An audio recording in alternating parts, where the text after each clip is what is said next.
नमस्कार मंडळी, योगूज किचन मध्ये तुमचं पुन्हा एकदा स्वागत आहे। आज अष्टमी, दुर्गाष्टमी, महाअष्टमी आणि या महाअष्टमीच्या निमित्तानं दुर्गा मातेचं महागौरी रूप, महागौरी अतिशय सात्विक, शांत, प्रसन्न, शुभ्रवर्णी, शंख किंवा शीतलता चंद्राची असं एक स्वरूप या महागौरीचं आहे। या महागौरीचे 4 हात, चतुर्भुजा, वाहन आहे वृषभ म्हणजेच बैल, उजव्या हातामध्ये मित्रांनो त्रिशूळ आहे, तर वरदायिनी हात आहे। डाव्या बाजूला एका हातामध्ये डमरू आहे, तर दुसरा हात अभयदायिनी आहे। मित्रांनो, पार्वतीने शंकराला नवरा म्हणून मिळवण्यासाठी, वर म्हणून मिळवण्यासाठी महान तपश्चर्या केली, घोर तपश्चर्या केली। त्यामुळे तिची कांती ही थोडीशी काळी झाली होती। त्यामुळे शंकराने तिला गंगेच्या पाण्याने स्नान घातले आणि तिची कांती उजळली, म्हणून हिला महागौरी असे नाव पडले। मंडळी, या महागौरीची उपासना चंडी उपासना म्हणून केली जाते आणि ही उपासना केल्यानंतर तुमची पूर्वजन्मीतली सगळी पापं नाहीशी होतात, असाध्य साध्य होऊ लागते आणि ह्या दिवशी 9 वर्षाच्या कुमारिकेची पूजन केले जाते। तर असे हे महात्म्य महागौरी रूपाचे। ऐ राजा उदो उदो, ऐ राजा उदो उदो। तर मंडळी, आज आपण जो पदार्थ पाहणार आहोत तर कच्च्या केळ्यांचे स्टार्टर, अर्थातच उपवासाचे। चला तर मग पाहूया। तर महागौरी रूपाचं स्मरण करून आपण पुढचा पदार्थ आपला करतो आहोत, तो आहे कच्च्या केळ्यांची कुरकुरीत असे स्टार्टर्स। मंडळी, उपवासाचं खाऊन खाऊन काही कधी नकोसं वाटतं, क्रंची कुरकुरीत असं काहीतरी खावंसं वाटतं। तो स्टार्टर म्हणून आपण आता कच्च्या केळ्यांचं स्टार्टर बनवतो आहोत। चला तर मग पाहूयात साहित्य काय ते।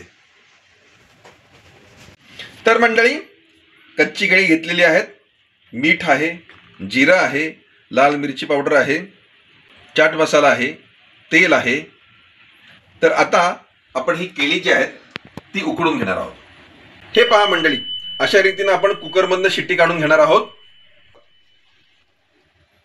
गॅस मंद आचेवरती, मीडियम आचेवरती ठेवलेला आहे। तर मंडळी, आता कुकर उघडूया। हे पहा,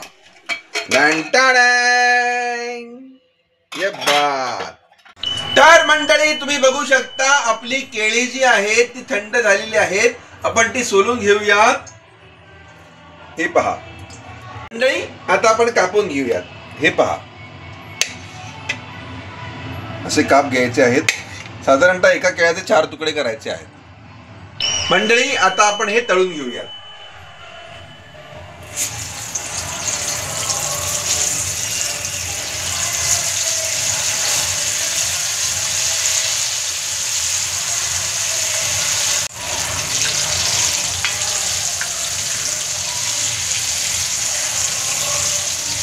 आता हे जरा आपण असे प्लेटमध्ये काढून घेऊयात। तळून झालेले आहेत।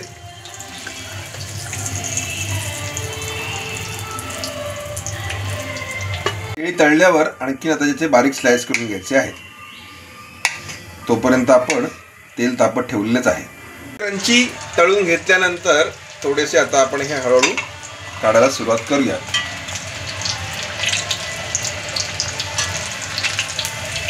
हे पहा, छान सुगंध सुटला आहे।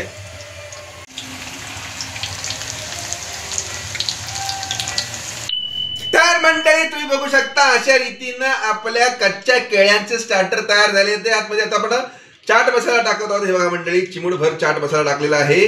जास्त टाकायचं नाही तर चव बिघडू शकते। आणि त्याच्या बरोबरच लाल तिखट जे आहे ते चिमूटभर आपण यात टाकणार आहोत। हे पहा, अशा रीतीनं जास्त टाकायचं नाही मंडळी, नाहीतर तिखट होण्याची शक्यता असते। टेस्ट करूया। वाह, कुरकुरीत आणि टेस्टी झालेले। तर तुम्ही आम्हाला कमेंटमध्ये कळवा कसं वाटतं तुम्हाला हे कच्च्या केळ्यांचा स्टार्टर। यासाठी पाहत राहा, खात राहा, सुखात राहा। योगूज किचन लाईक करा, सबस्क्राईब करा, बेल आयकॉन दाबा। धन्यवाद। कुरकुरीत कच्च्या केळ्यांचं स्टार्टर।